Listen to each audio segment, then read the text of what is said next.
우리 누가복음 말씀 함께 계속 살펴보고 있습니다. 제자와 바리새인은 종이 한 장 차이라는 제목으로 누가복음 17장 1절에서 10절 본문 말씀을 함께 나누겠습니다. 그, 그 세상에서 요즘에 흔히 쓰는 표현으로 제 곧 내라고 하는 단어가 있죠. 어떤 뜻인지 아십니까? 그 인터넷에 이제 게시물 같은 것들을 이제 작성을 하지 않습니까? 그러면 이제 우리가 제목을 보고 그 제목을 클릭하면 안에 내용이 있습니다. 그런데 그 제 곧 내라고 하는 것은 한마디로 제목이 곧 내용이다라는 뜻이죠. 뭐 사실 오늘 뭐 어떻게 보면 제목이 곧 내용입니다. 제목이 곧 오늘 모든 내용을 의미하는 것이라고 할 수 있겠습니다. 제자와 바리새인은 정말로 종이 한 장 차이입니다. 우리가 세상에서 흔히 이 무엇과 무엇은 종이 한 장 차이다라고 했을 때 이것은 어떤 의미로 사람들은 이러한 표현을 합니까? 어떻게 보면 굉장히 큰 차이 같지만 실상 비교해 보면 둘은 별 차이가 없다. 이렇게도 우리가 받아들일 수 있고요. 또 혹은 처음에는 굉장히 동일하거나 비슷한 지점에서 출발을 했다고 생각을 했는데 점차 시간이 지날수록 그 둘의 내용과 결과가 달라졌더라라는 것을 의미하는 표현이기도 합니다. 그러면 제자와 바리새인은 왜 종이 한 장 차이일까요? 자, 우리가 그냥 딱 듣기로도 제자 그리고 바리새인이라고 했을 때 둘은 도저히 하나 되어질 수 없는, 그리고 접점을 찾을 수 없는 그런 두 부류인 것 같습니다만, 사실 바리새인의 시작이라고 하는 것이 시작부터가 그렇게 우리가 생각하는 것처럼 부정적이고 그리고 이상하고 처음부터 어떻게 보면 하나님의 뜻에 맞지 않는 집단은 아니었다는 것을 우리가 생각해 볼 필요가 있습니다. 역사적으로 잠깐 설명을 해보자면 이 바리새인이라고 하는 것은 특히 이 이스라엘이 바벨론의 포로로 끌려가고, 그리고 페르시아의 고레스 왕에 의해서 다시 이 이스라엘 땅으로 포로가 귀환되어지고, 그러면서 헬라 제국이 생기고 그 헬라 제국이 무너지고 다시 몇 개의 왕국으로 갈라지면서 이 유다 지역을 다스리는 한 이제 왕조에 의해서 굉장히 유다인들이 그리고 이스라엘이 핍박을 받았습니다. 그러면서 이 유대인들이 믿던 여호와 신앙을 말살시키려고 하는 이제 왕들의 폭정에 저항을 해서 이제 유다에서 독립운동이 일어났습니다. 흔히 유다 마카비 전쟁이라고 하는 그런 독립 전쟁을 통하여서 잠깐 이 유다 지역이 이스라엘이 독립을 이루었고, 그 독립을 이룬 그 과정들, 그 역사들 속에서 신앙의 순수성을, 그리고 여호와의 신앙을, 이 이스라엘의 정체성을 회복하고자 하는, 그리고 그 중심으로 살아가고자 하는 순수한 마음을 가지고 시작되어진 집단이 바로 이 바리새인이었던 겁니다. 자, 시작은 굉장히 좋은 의도였습니다. 순수한 시작이었습니다. 그런데 그 초심이 시간이 지나면서 어떻게 변질되어졌는가, 그 결과가 바로 우리가 복음서를 통하여서, 성경을 통하여서 살펴볼 수 있는 나타난 바리새인의 모습이라는 것입니다. 그들은 자신들을 율법의 수호자라고 자칭했습니다. 자신들을 모세의 제자라고 아브라함의 자손이라고 자칭했습니다. 자신들만큼 율법을 잘 준행하고 하나님 여호와를 사랑하는 자가 어디 있냐고 스스로 자평했습니다. 하지만 성경을 통하여서 나타난 그들의 모습은 어땠습니까? 자신들의 의를 나타내고 다른 사람들을 정죄하고 연약한 자들을 세워주고 일으켜주고 이끌어서 같이 가기보다는 그들을 정죄하고 판단하고 배척하고 소외시키면서 자신들만 선택받은 백성이다, 자신들만 하나님의 사랑받는 자들이다, 자신들만 쭉 앞으로 나아가 버리는 것입니다. 그들의 초심이 어떠했습니까? 이스라엘을 회복시키고 이 이스라엘 민족을, 유다 민족을 회복시키고 정말 하나님을 사랑하는 자들이 되고 싶다는 그 순수한 마음이 아니었겠습니까? 그런데 결국은 시간이 지나고 그 초심을 잃어버린 바리새인들은 결국 변질할 수밖에 없었고 타락할 수밖에 없었고, 그들의 처음 마음과 처음 시작과는 정반대로 하나님의 뜻에서 정말로 멀어져 버린, 오히려 하나님의 뜻을 대적하는 데까지 이르는 그 자리에 가버린 바리새인의 결과를 우리는 말씀을 통하여서 확인할 수 있습니다. 자, 지난주 우리가 이 16장 전체의 말씀을 살펴보면서 신실하지 못한, 충성되지 못한 불의한 종에 대해서 이야기를 함께 나누었습니다. 충성되지 않는다라는 것은 다른 표현으로 바꿔 말하자면 신실하지 못하다라고도 말했습니다. 이 신실이라는 것은 무엇입니까? 한결같다라는 것을 의미합니다.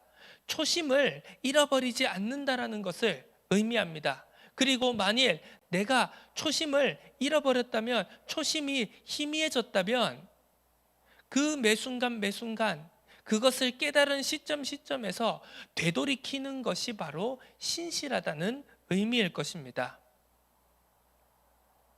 예수님께서 바리새인들과 서기관들 그리고 종교 지도자들을 책망할 때 가장 많이 표현하셨던 표현 중에 하나가 외식하는 자들아 라는 표현이셨습니다.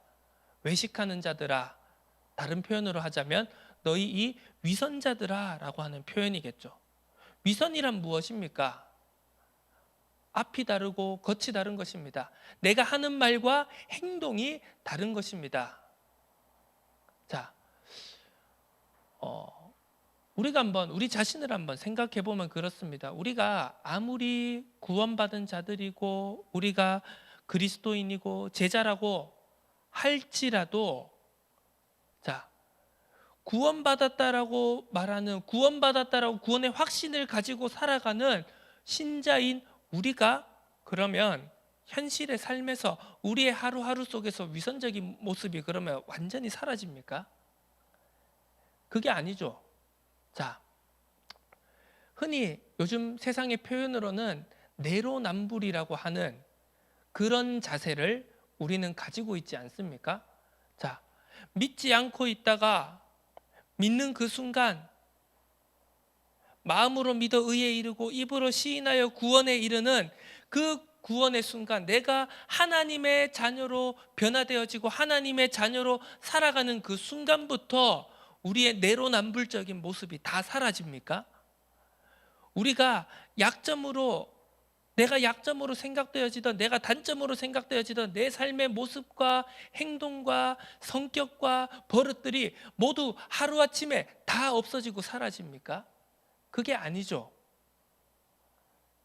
내가 하나님을 믿지만, 내가 구원받았지만, 내가 하나님의 자녀로 신앙생활을 하며 살아가지만 여전히 우리의 죄성은, 우리의 연약한 모습은, 우리의 단점은 다른 사람과, 내 옆에 있는, 내 가장 가까이 있는 사람과 함께하기가 힘들고 늘 갈등을 일으키고 늘 연약해서 넘어지는 그 모습은 여전히 우리와 함께 하고 있는 것이 현실입니다. 구원받은 하나님의 자녀도 내로남불적일 수 있습니다. 구원받은 하나님의 자녀도 여전히 위선적일 수 있습니다. 앞에서 하는 말과 뒤에서 하는 말이 다를 수가 있습니다. 내가 말로 꺼낸 것과 내 행동이 실제로 나타나는 내 행동과 삶이 다를 수 있습니다. 그런데 중요한 것은 무엇입니까?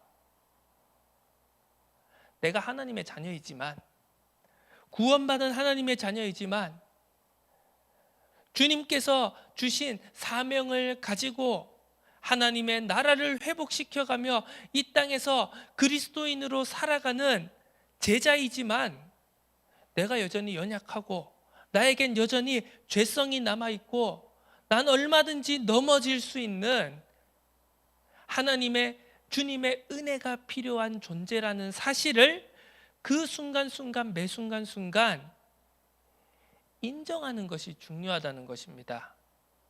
그런데 가만히 이 믿는 많은 사람들의 삶이나 자세, 태도를 바라보면은 어떤 경우가 있는지 아십니까? 구원받은 그 순간, 흔히 우리가 표현하기론 영접하는 그 순간 모든 것이 다 사라지는 것처럼 행동하고 살아가는 경우가 많다라는 것이죠. 자, 제자면 실수하는 게 없습니까? 그리스도인이면 구원받은 하나님의 자녀라면 내가 영접하는 그 순간 모든 내 약점이 단점이 다 사라집니까? 그게 아니죠. 실수할 수 있습니다. 우린 사람이기 때문에, 우리는 하나님이 아니기 때문에 실수합니다. 매 순간 생각하고 판단하고 결정하는 모든 것에 실수가 있을 수 있습니다. 너무나도 그것은 당연합니다. 그런데 그것을 인정하지 못하는 자세, 그것을 돌이키지 못하는 태도에서 모든 문제는 시작되어지는 것입니다. 내게 위선적인 모습이 보일 때, 내게 외식하는 모습이 보일 때 그것을 우리는 재빠르게 인정할 수 있는 은혜와 용기가 필요한 것입니다. 자, 그것은 다른 것으로 가능하지 않습니다. 오직 성령의 조명함으로만, 성령의 은혜로만 가능하다라는 사실입니다. 자, 그래서 오늘 본문 말씀을 살펴보면 그렇습니다. 1절부터 4절까지 예수님께서 제자들에게 이르십니다. 하지만 이 앞선 내용들을 계속해서 살펴보면 이 예수님의 말씀을 제자들만 듣고 있었던 게 아니라는 것을 우리는 또한 알 수 있습니다. 무리 또한 듣고 있었고요. 그리고 예수님의 말을 책잡아서 올감해서 그 예수님을 죽이려고 하는 바리새인들과 서기관들, 종교 지도자들 또한 예수님의 말씀을 듣고 있었다는 사실입니다. 자, 이것은 무엇을 의미하는 것이겠습니까? 선포되어지는 하나님의 말씀은 모든 사람이 들을 수 있습니다. 자, 요즘 같은 경우는 더 그렇겠죠. 지금 이 순간도 이 예배를, 이 말씀, 이 설교를 여기 앉아 있는 여러분들뿐만이 아니라 방송으로, 유튜브로, 실시간으로 다 누구든지 이 폰 하나만 있으면, 컴퓨터만 있으면, 인터넷만 연결돼 있으면 누구나 다 실시간으로 어디서든지 다 볼 수 있습니다. 예전 시대야, 인터넷이 발달되지 않은 시대야 당연히 말씀이라고 하는 것은, 예를 들어 어느 교회의 어떤 목사님이 너무 은혜로운 설교를 하신다, 그 설교에 하나님이 역사하시고 힘이 있더라 하면 그곳에 가야 됩니다. 그런데 지금은 그렇지 않지 않습니까? 누구나 다 어디선지 말씀을 들을 수가 있습니다. 그리고 심지어는 믿는 사람뿐만이 아니라 믿지 않는 사람들도 그 말씀을 마음만 먹으면 누구나 들을 수 있습니다. 그렇다면 중요한 것은 무엇입니까? 말씀을 듣고 안 듣고, 이 자리에 있고 없고, 그것이 중요한 것이 아니라요. 결국은 그 말씀을 듣고 그 말씀을 통하여서 방금 우리가 이야기했던 것처럼 우리가 성령의 은혜를 받아서 신실함을 성령의 은혜를 통하여서 성령의 역사하심을 통하여서 신실함을 받아서 성령의 은혜를 받아서 그 말씀이 폐부를 찌르고 우리의 심령과 골수를 찌를 때 우리의 영혼을 찌를 때 이것이 내 말씀이구나. 이것이 나를 찌르는 내 연약함을 찌르고 내 죄성을 찌르고 내가 변화되어지고 치유되어지고 회복해야 될 부분을 찌르는 나의 말씀이구나라는 것이 바로 인정되어져야 되는 것입니다. 그래서 이 1절에서 4절에서 예수님이 얘기하시는 것이 그거죠. 제자들에게도 말씀하시지만 무리들에게도 말하고 바리새인들과 서기관들 종교 지도자들에게도 말씀하시는 것입니다. 모두에게 하시는 말씀이라는 것입니다. 따로 물론 예수님께서 아무도 없는 무리도 예수님을 대적하는 자들도 없는 곳에서만 따로 제자들에게 하시는 말씀도 있지만 거의 대부분의 예수님의 가르침은 누구나 다 들을 수 있는 공개된 자리에서 하셨다는 것입니다. 너희가 제자들아 너희가 이 말을 잘 들어봐 라고 하지만 사실은 그 말씀의 대상은 모든 사람에게 있는 것입니다. 왜? 주님은 모든 사람이 구원받기를 원하시기 때문이죠. 주님은 모든 사람이 믿는 모든 사람이 단지 성도라고 하는 그런 그냥 현실적으로 우리가 표현하는 성도, 초신자, 새신자라고 하는 그 상태에서 머물기를 원하시는 것이 아니라 믿는 모든 자들이 제자가 되기를 원하시는 것이죠. 이제 그러한 의미에서 볼 때 이 1절에서 4절의 말씀은 이제 계속해서 이 바리새인들에게도 하시는 말씀인 것이죠. 결국은 무엇입니까?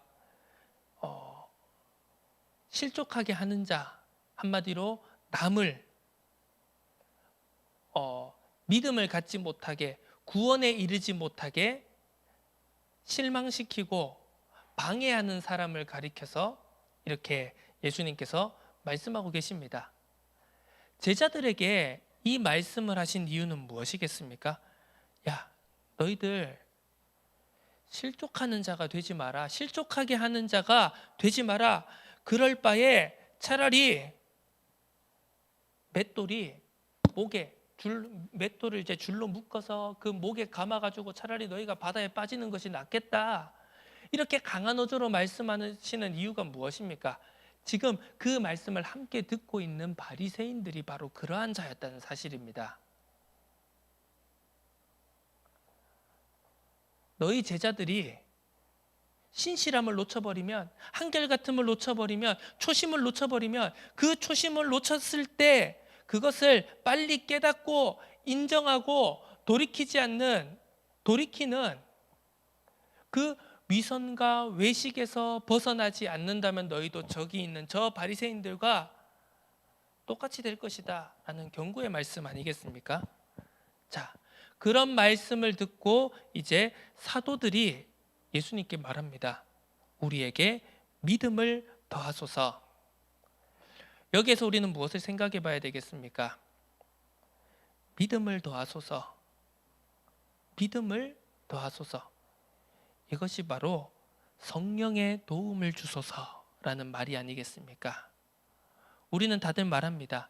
믿음은 우리의 의로, 우리의 노력으로, 우리의 이해로 얻어지는 것이 아니라 성령의 은혜로 믿어지게 하는 그 은혜로 믿음을 얻을 수 있는 것이다 라고 우리는 신앙의 고백을 합니다. 그래서 이 사도들의 믿음을 주소서라고 하는 말은 바로 성령의 도움을 주소서라는 말과 동일한 것이죠. 자, 성령의 도움을 받아서 어떻게 합니까? 성령의 도움이란 어떤 것입니까? 어떻게 하면 어떤 모양이 성령의 도우심입니까? 갑자기 엄청난 재앙이 왔다가 엄청난 기적이 일어나면 그 기적을 보고 우리는 믿음을 가지게 되는 것이냐? 물론 그런 엄청난 역사도 성령의 도움이겠지만, 믿음을 가지는데 성령께서 주시는 도움이겠지만, 진정한 성령의 도움은 무엇이냐라고 했을 때 바로 제자의 태도, 신실함을 얻는 것입니다. 그 신실함 무엇입니까? 앞서 얘기했던 그 모든 것을 하나로 정리했을 때 바로 인정함을 주소서라는 제자의 태도라는 것입니다. 인정함. 어떻게 보면 우리가 가장 안 되는 것 중에 하나가 바로 이 인정함일 것입니다. 왜 세상에 많은 사람들이 어려운 사람이든지 아니면 세상적으로 성공한 엘리트라든지 왜 많은 어려움과 문제들을 겪는 것입니까? 사람과 사람 간의 갈등을 겪는 것입니까? 결국은 이 인정함이 되지 않기 때문입니다. 근원적으로 영적으로 더 깊이 들어가자면 결국은 내가 죄인이다, 내가 하나님의 뜻과 계획과 하나님을 거역한 죄인이다라는 것이 인정되어지지 않을 때 문제는 근본적으로 해결될 수가 없는 것과 마찬가지이겠죠. 구원받았다라고 말하는, 신자라고 말하는, 그리스도의 제자라고 말하는 우리들 또한 마찬가지입니다. 이 인정함의 은사가, 이 인정함의 은혜가 없다면, 성령의 도우심이 없다면 우리는 우리의 위선적인, 외식하는, 순간순간 우리가 빠져가는 그 바리새인의 모습을 인정하지 않는다면 우리는 절대로 은혜 속으로, 응답 속으로, 하나님이 주시는 축복 속으로 들어갈 수가 없다라는 것을 우리가 절대로 놓쳐서는 안 되겠습니다. 제자의 태도는 무엇입니까? 주님께서 다 아신다는 겁니다. 코람데오라고 하지 않습니까? 하나님 앞에. 그리고 주님께서 다 아신다라고 하면서 우리가 인정하지 않는 것은 무엇입니까? 바로 거기에서부터 우리의 이율배반적인 모습들이 나타나는 것이겠죠. 자, 우린 다른 것이 아닙니다. 어떤 방법을 써서, 어떤 스킬을 써서, 어떤 노하우를 써서 무엇인가 눈에 나타나는 성과, 그걸 드러내기 이전에 우리는 매 순간 나 자신을, 당장 옆에 있는 사람도 아닙니다. 나 자신을 매 순간 확인하고, 말씀으로 확인하고 점검하는 가운데 내게 한결같음이 부족하구나, 내가 초심을 놓치고 있구나. 그 초심을 놓쳤을 때 내가 그것을 인정하지 않고, 아니야 난 잘하고 있어, 아니야 난 제자야, 아니야 나는 하나님의 일을 잘 감당하고 있어 라고 하는 그 완악한 태도가 아닌 바로 인정하는 태도. 내가 지금 돌이켜야 되는구나, 내가 지금 신실함이 사라져가고 있구나 라는 그 인정함의 태도를 회복할 수 있도록, 갖출 수 있도록 우리가 성령의 도우심을 구하는 그 은혜 속으로 우리 모두가 들어가야 되겠습니다. 말씀을 정리하도록 하겠습니다. 제자는 믿음을 갖게 도와주는 사람입니다. 제자가 또 다른 제자를 낳아야 되겠죠. 그렇게 하기 위해서는 어떻게 해야 됩니까? 믿음을 갖게 도와주는 사람이 되어야 됩니다. 그와 반대로 바리새인은 실족하게 하는 사람이다. 그 말은 어떤 뜻입니까? 믿음을 갖지 못하게 방해하는 사람이란 뜻입니다. 앞서 우리가 서론에서 살펴봤던 것처럼 바리새인의 시작이 결코 지금 우리가 말씀에서 확인하는 그 모습과 같지 않았다라는 것을 우리는 분명히 기억해야 됩니다. 바리새인의 초심은, 그들의 시작은 물론 순수하고 하나님을 향한 사랑으로, 열정으로 가득 찼을지는 모르겠지만 결국 인정함이 없이, 돌이킴이 없이, 자신을 살핌이 없이, 말씀에 비추어, 성령에 비추어 자기 자신을 조명함 없이